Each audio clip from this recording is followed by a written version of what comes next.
अस्सलाम वालेकुम। आज का हमारा टॉपिक है नॉन साइक्लिक फॉस्फोराइलेशन। लेक्चर को स्टार्ट करने से पहले मैं बताती चलूँ कि आप मेरे channel daily dose of education को लाइक करें, शेयर करें और सब्सक्राइब करें और बेल आइकन पर क्लिक करके और वीडियोस को सिलेक्ट करें ताकि आपको नई आने वाली वीडियोस की नोटिफिकेशन मिलती रहे। तो आज का हमारा टॉपिक है नॉन साइक्लिक फॉस्फोराइलेशन। में पहले हम इसके बारे में थोड़ी मेन डिस्कशन कर लेते हैं, फिर हम डायग्राम के थ्रू इसको देखेंगे कि ये किस तरह से हमारे पास नॉन साइक्लिक फॉस्फोराइलेशन का प्रोसेस कैरी आउट होता है। तो फर्स्टली हमने पढ़ा था कि फोटोसिंथेसिस के दो रिएक्शंस होते हैं, लाइट डिपेंडेंट रिएक्शंस जिसमें लाइट इन्वॉल्व होती है और लाइट इंडिपेंडेंट रिएक्शंस। अब अभी हम जो लेक्चर्स हमारे प्रोसीड हो रहे हैं उनमें लाइट डिपेंडेंट रिएक्शंस के हवाले से बात हमारे डिस्कशन चल रही है। अब हमारे पास लाइट डिपेंडेंट रिएक्शंस का जो फाइनल प्रोडक्ट होते हैं वो एनर्जी होते हैं in the form of NADPH and ATP, जो कि फाइनली यूटिलाइज होती है इन द डार्क रिएक्शंस और से लाइट इंडिपेंडेंट रिएक्शंस और से डार्क रिएक्शंस। लेकिन हमारे पास जो ATP की फॉर्मेशन है during the light dependent reactions वो इलेक्ट्रॉनिक फ़्लो में होती है। लेकिन अगर वो इलेक्ट्रॉन का फ़्लो साइक्लिक है तो वो हमारे पास साइक्लिक फॉस्फोराइलेशन होगी, और अगर वो इलेक्ट्रॉन का फ़्लो नॉन साइक्लिक है, मतलब उसका पाथवे अगर नॉन साइक्लिक है तो नॉन साइक्लिक फॉस्फोराइलेशन होगी। तो इसकी डेफिनेशन हम लिखते हैं कि फॉर्मेशन ऑफ ATP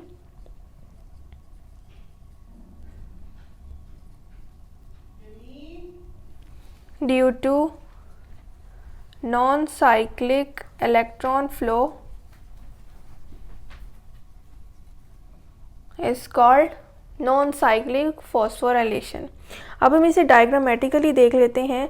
हमने साइक्लिक फॉस्फोराइलेशन नेक्स्ट टॉपिक में पढ़ना है। आज हमारा सिर्फ टॉपिक है नॉन साइक्लिक फॉस्फोराइलेशन पे।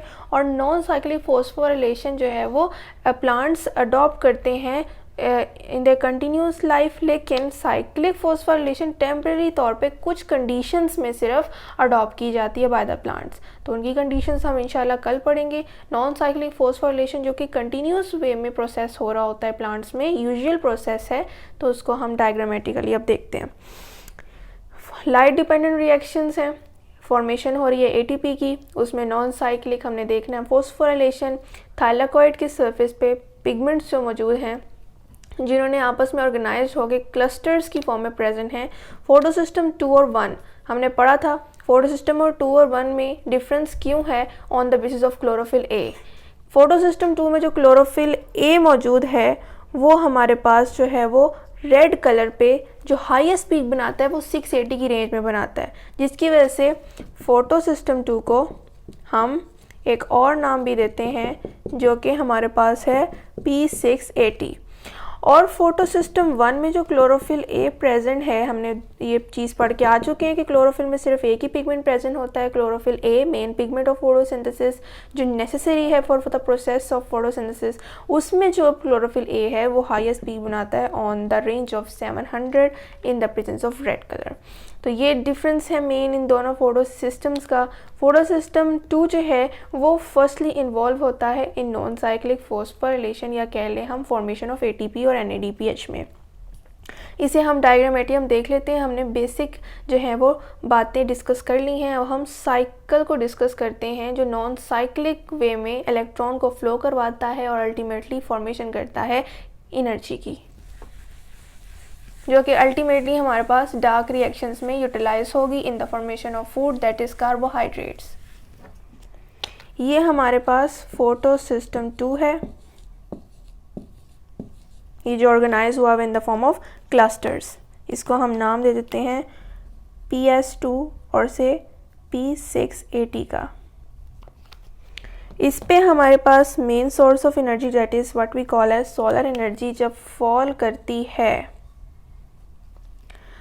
करती है तो वो रेजोनेंस के थ्रू मूव करती है एंटीना कॉम्प्लेक्स से towards the reaction centre. Reaction centre पर पहुंचने के बाद इलेक्ट्रॉन्स जो हैं वो फोटो एक्साइटेशन के थ्रू जो हैं वो मूव करते हुए प्राइमरी इलेक्ट्रॉन एक्सेप्टर के पास चले जाते हैं। प्राइमरी इलेक्ट्रॉन एक्सेप्टर के पास फोटो एक्साइटेड इलेक्ट्रॉन्स जो हैं वो पहुंच जाते हैं। अब यहाँ पर होल्स क्रिएट हो जाते हैं और होल्स जो हैं उनको फुलफ़िल करने के लिए, दोबारा से उनके अंदर डेफिशिएंसी ऑफ इलेक्ट्रॉन को फुलफ़िल करने के लिए कहाँ से हमारे पास इलेक्ट्रॉन्स आएंगे, ये एक इम्पॉर्टेंट पॉइंट है। हमारे पास वाटर की फोटोलिसिस होगी, इस प्रोसेस को हम फोटोलिसिस कहते हैं, और वाटर जिसके नतीजे में ऑक्सीजन जो है वो हमें ब्रेक डाउन होकर मिलेगी, हमारे पास 2H पॉजिटिव आयंस मिलेंगे और साथ ही साथ 2 इलेक्ट्रॉन्स। ये 2 इलेक्ट्रॉन्स जो हैं वो इमीडिएटली जो हैं वो फिल अप कर देंगे उन होल्स को जो कि क्रिएट हुए हैं on the as a result of the photo excitation of the electron, जब रेजोनेंस के ज़रिए ट्रांसफ़र हुई है एंटीना कॉम्प्लेक्स से solar energy towards the reaction centre. ये ऑक्सीजन जो है अपने एक और ऑक्सीजन के जो है एटम के साथ मिलकर ऑक्सीजन का मॉलिक्यूल बना लेगी, जो कि एटमॉस्फेयर में फिर रिप्लेनिशमेंट के तौर पे काम करेगी। और ये हाइड्रोजन आयन कहाँ जाएंगे, ये हम at the end of cycle discuss करेंगे। और इस स्टेप को हम कहेंगे फोटोलिसिस ऑफ वाटर, और उसका पर्पस आपने देख लिया। अब यहाँ पर इस चीज़ को मैं रिमूव कर देती हूँ, ये MCQs के तौर पे आपसे पूछे जा सकते हैं पॉइंट्स। अब हम अपने नेक्स्ट पॉइंट की तरफ चलते हैं कि अभी फ़िलहाल हमारे पास जो इलेक्ट्रॉन्स का पाथवे है वो प्राइमरी इलेक्ट्रॉन एक्सेप्टर तक पहुंचा है। हमें पता है कि प्राइमरी इलेक्ट्रॉन एक्सेप्टर के बाद हमारे पास कौन सा पॉइंट था, हम पढ़ के आए हैं, that is electron transport chain. Electron transport chain में इलेक्ट्रॉन ट्रांसपोर्ट जो है वो करने के लिए कुछ कैरियर प्रोटीन्स प्रेजेंट होती हैं, इलेक्ट्रॉन कैरियर प्रोटीन्स कहा जाता है। उनमें जो सबसे पहली प्रोटीन है जो कि इस इलेक्ट्रॉन ट्रांसपोर्ट चेन में इन्वॉल्व होगी वो है प्लास्टोक्वानोन। ये फर्स्ट हमारे पास प्रोटीन है जिसमें iron as a central atom मौजूद है। नेक्स्ट इलेक्ट्रॉन्स यहाँ पर आ रहे हैं। नेक्स्ट इस कैरियर इलेक्ट्रॉन कैरियर के बाद जो इलेक्ट्रॉन्स मूव करेंगे वो जाएंगे साइटोक्रोम कॉम्प्लेक्स में। ये कॉम्प्लेक्स है 2 साइटोक्रोम्स का, साइटोक्रोम कॉम्प्लेक्स में जाएंगे और उसके बाद अल्टीमेटली इलेक्ट्रॉन्स मूव करेंगे towards the last electron carrier that is plastocyanin, जिसे हम PC से एब्रीविएट करते हैं। अब आप देख रहे हैं कि हमारे पास यहाँ पर जो इलेक्ट्रॉन ट्रांसपोर्ट चेन आई है उसमें जो इलेक्ट्रॉन कैरियर्स हैं वो एक दूसरे के मुकाबले में लो एनर्जी लेवल पर हैं, यानी कि ये हमारे पास जो एनर्जी लेवल है ये यहाँ इंक्रीज़ हो रहा है और उनकी डायरेक्शन जो है वो टूवर्ड्स द डिक्रीजिंग पोटेंशियल जो है वो मूव कर रही है। ये एनर्जी ऑफ इलेक्ट्रॉन्स हैं यहाँ पर। तो जैसे जैसे ये फ्लो करेंगे downward the electron transport chain, ये इलेक्ट्रॉन्स अपनी एनर्जी को जो है वो रिलीज़ करेंगे, उनकी एनर्जी डिक्रीज़ होगी और वो energy in the form of ATP store हो जाएगी। और इस प्रोसेस को हम कहेंगे कीमियो ऑस्मोसिस। कीमियो ऑस्मोसिस के थ्रू जो है यहाँ पर ATP की प्रोडक्शन हुई है जिसमें इलेक्ट्रॉन्स की एनर्जी को ATP में कन्वर्ट कर दिया गया है। इस पे भी एक पूरा एक अलग टॉपिक है जिसको हम इंशाल्लाह अगले लेक्चर्स में डिस्कस करेंगे। अब इलेक्ट्रॉन्स का पाथवे प्लास्टोक्वानिन तक आया है, प्लास्टोसायनिन तक। प्लास्टोसायनिन एक ऐसा इलेक्ट्रॉन कैरियर है जिसमें सेंट्रल एटम कॉपर है, जबकि बाकी इलेक्ट्रॉन कैरियर्स में iron as a central atom present है। अब हम मज़ीद देखते हैं कि इलेक्ट्रॉन्स ने मज़ीद आगे कहाँ जाना है। अब फोटो सिस्टम 2 का काम ख़त्म और फोटो सिस्टम 1 का काम शुरू हो जाता है। ये फोटो सिस्टम 1 है और इसे P700 भी कहा जाता है। इलेक्ट्रॉन्स जो हैं यहाँ पर आके फॉल करेंगे, लेकिन उससे पहले हमने ये देखना है कि कुछ सोलर एनर्जी इस पर भी फॉल कर रही है हमारे पास इसके एंटीना कॉम्प्लेक्स पे, तो वहाँ पर भी होल्स क्रिएट हो जाएंगे। वहाँ पर जो हैं जब रेजोनेंस के ज़रिए ट्रांसफ़र होगे क्लोरोफिल A के पास, जो रिएक्शन सेंटर है उसके पास, जब हम सोलर एनर्जी पहुँचेगी तो इलेक्ट्रॉन्स यहाँ पर फोटो एक्साइट होंगे क्योंकि यहाँ पर सोलर एनर्जी फॉल कर रही थी। और ये इलेक्ट्रॉन्स में जो होल प्रेजेंट हो जाएंगे वो किसके थ्रू जो है वो फुलफ़िल होंगे, बाय दीज इलेक्ट्रॉन्स। ये इलेक्ट्रॉन्स जो हैं वो हमारे पास ये रिएक्शन सेंटर है तो इसमें होने वाले इलेक्ट्रॉन्स के जो होल्स हैं उनको फुलफ़िल करेंगे। तो उसके बाद जो यहाँ से इलेक्ट्रॉन फोटो एक्साइट हुए थे वो अपने प्राइमरी इलेक्ट्रॉन एक्सेप्टर तक पहुँच जाएंगे। प्राइमरी इलेक्ट्रॉन एक्सेप्टर तक इलेक्ट्रॉन्स गए हैं जो कि फोटो एक्साइट हुए थे। अब यहाँ पर एक इम्पॉर्टेंट क्वेश्चन बनता है कि जो इलेक्ट्रॉन्स यहाँ पर फोटो एक्साइट होकर प्राइमरी इलेक्ट्रॉन एक्सेप्टर के पास गए थे, उसके होल्स को फुलफ़िल करने के लिए वाटर इन्वॉल्व था, वाटर की फोटोलिसिस हुई थी। लेकिन यहाँ पर जो होल्स क्रिएट हुए हैं जो फोटो एक्साइट होने की वजह से इलेक्ट्रॉन्स के, वो फुलफ़िल हुए हैं by the electron transport chain. तो ये कंपैरिजन है और ये एमसीक्यूज़ पूछा भी जा सकता है। अब प्राइमरी इलेक्ट्रॉन एक्सेप्टर के बाद उसका जो है वो इलेक्ट्रॉन ट्रांसपोर्ट चेन स्टार्ट होगी, जिसमें इलेक्ट्रॉन मूव करेंगे डाउन द एनर्जी ग्रेडियंट, और उसमें हम देखते हैं कि कौन कौन से इलेक्ट्रॉन कैरियर्स प्रेजेंट हैं। अब इलेक्ट्रॉन्स जो हैं वो इलेक्ट्रॉन ट्रांसपोर्ट चेन और फोटो सिस्टम 1 के थ्रू जो है वो पास आउट होंगे। ये इलेक्ट्रॉन ट्रांसपोर्ट चेन है फोटो सिस्टम 1 की। उसमें फर्स्ट इलेक्ट्रॉन कैरियर है हमारे पास फेरिडॉक्सिन।